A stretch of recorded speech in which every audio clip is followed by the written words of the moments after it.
Oh, you touch my tra-la-la. My ding-ding-dong. I guess I know who's going to be my new waifu in this game, and I'm quite excited about it. She's a little bit taller than I expected, but I guess there is no problem about it, just at all. Anyways, jokes aside, of course the main topic of this video is going to be about Workshop of Brilliant Light and Deimos with Proof of Strong, which we're going to receive in like one day. And this is a freaking huge monster with 1,760,000 total power recommended. That's the real insanity. This is Alex Video Games channel, and this is video about my strategy and plans on how I'm going to actually beat this freaking monster. So don't forget to hit the like button and subscribe, and let's begin. And the main question, of course, as always, is going to be about actually the total power. So you see the numbers right here. Here are they. I have basically a little bit more than 1.5 million total power, with the recommendation of those number at level 10. Of course, we should keep in mind this is the highest possible tier. Maybe there is like a small chance, I think, that is going to be maybe fixed and reduced somehow, but I'm not sure. I know that some whales, they have really close numbers in terms of total power to the recommended ones.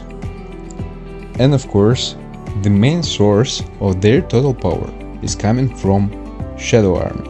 I'm going to show you it in a moment, but for now, this is pretty much my build, which I'm planning to try and use during this WBO. So for SGW, I'm planning to actually use the fire setup. Yes, believe it or not, the light setup is probably going to work a little bit better. The thing is that I don't have the golden foxtail, or how it calls, the spear, which is going to buff the divine quarter stuff at A10 advancement, and this is a huge disadvantage because this is going to reduce my total power, which I'm already lacking. And of course, with the update, we're going to receive quite a few moments which we will be able to improve a bit. So I'm going to get through all of them and just prepare myself somehow, plan the way how I'm going to improve it. And yes, before we're going to start, actually about the Army of Shadows. So the main thing here is about levels.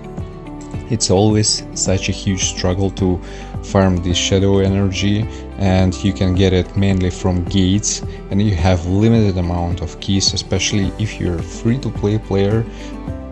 But yeah, I guess the question about the Proof is Strong is not about free-to-play players, unfortunately.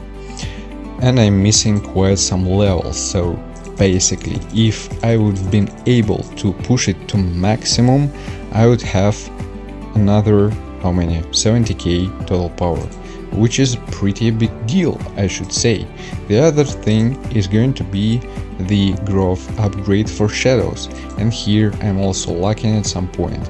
I started to play this game not from the very beginning, but yeah, step by step I'm trying to cover this, let's say, gap for me.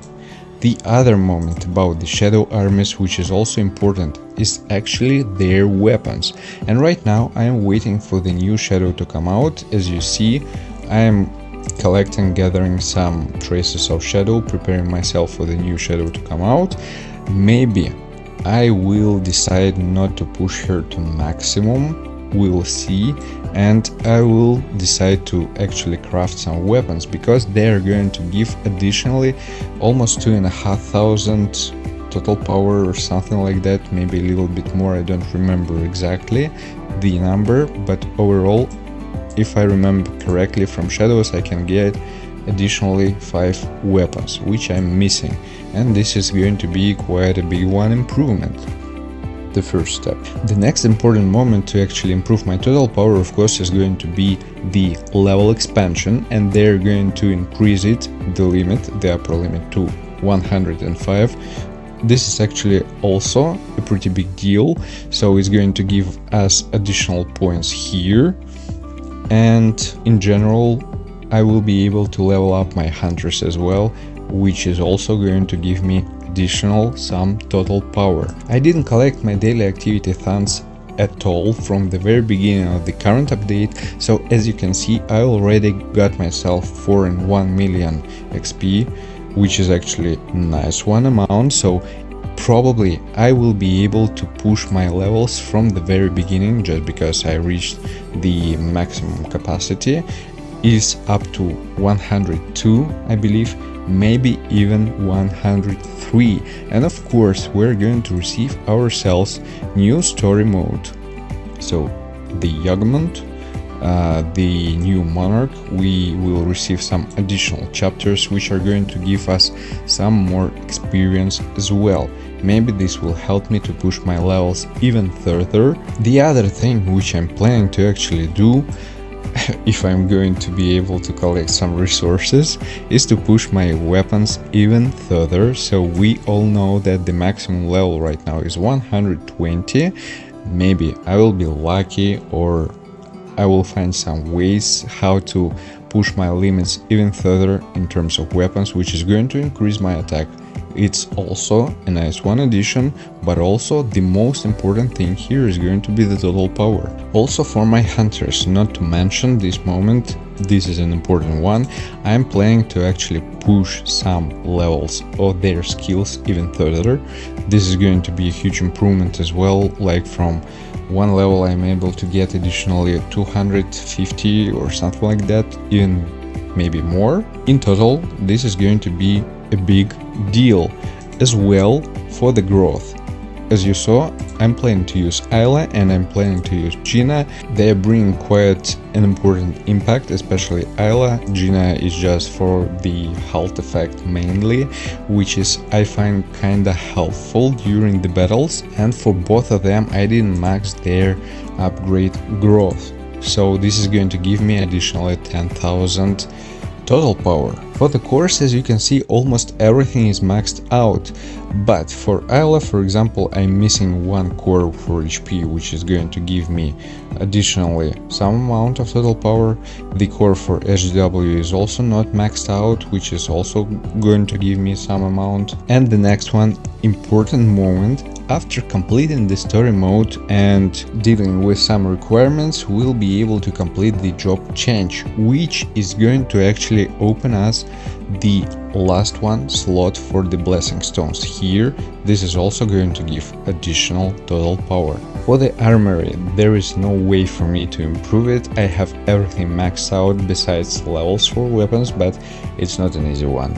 As you know, it requires a lot of resources and time to push it to level 120, I mean each of them. For the gems here, everything is tier 5 besides couple, I guess here, yes, and from the update I'm going to change it, additional some amount, I guess, of the total power I'm going to receive, not a huge one, but still it's something. And the last one, but not the least, from the update we're going to receive ourselves levels for the skills for shadows. Yes, again about the army of shadows, we'll be able to level them up, and I assume this is going to give some amount of total power as well. Maybe 100 per level, maybe 200, we'll see, but still it's some kind of support, and it also will be required to farm some resources for this. So we'll have to actually look after them and find out how to farm these resources the most effective way. I will try to push it to maximum as much as possible. So roughly, by my calculations, in the ideal world, again, we'll see how it will be after the update, I should be able to get about maybe 80k or something like that. And of course, I'm not sure if it's actually going to be enough. Yes, I am going to be still below the recommended total power. This shouldn't be the red zone, but still I assume maybe I will have some struggles with the break phase. Maybe it's not going to be that tough, we'll see. Again, it will require some practice. And also an important moment to actually keep in mind is going to be about defense of bosses at Proof of Strong. So as you can see, maybe you don't, but yeah, slightly I can see that at level 3 it's written that defense is going to be decreased of these bosses, so their HP is going to be way higher. This is a question how it's going to affect the performance in general. I guess I should remove all my cores for defense penetration and focus more on damage increase. This is probably going to be the most beneficial part. And overall, actually, for the gear set, I don't know, I have a feeling that in terms of luck for the total power, the Obsidian set is going to work better for SGW specifically, not for Kanaya. Don't get me wrong, only for SGW. But again, the main question is going to be about break. So here again, I'm planning to actually use pulverize. Without this blessing, there is no way I will be able to deal with it. For the skills, all QTs are going to be for the break, to increase my break effectiveness, to deal some additional break damage. For the break skill, I also planning to use one, maybe this one, maybe the other one, we'll see. It requires some tests, and of course that's why I'm going to use the fire setup, because fan is going to deal quite a decent amount of break damage. And of course, not to mention, I'm going to use one breaker in my team. We'll see, maybe even I'm going to replace Gina with another one breaker. It's going to be quite a journey, and I hope that some of you will find this information which I provided in this video helpful. So again, if you enjoyed it, don't forget to hit the like button and subscribe, and see you guys in the next one. Take care.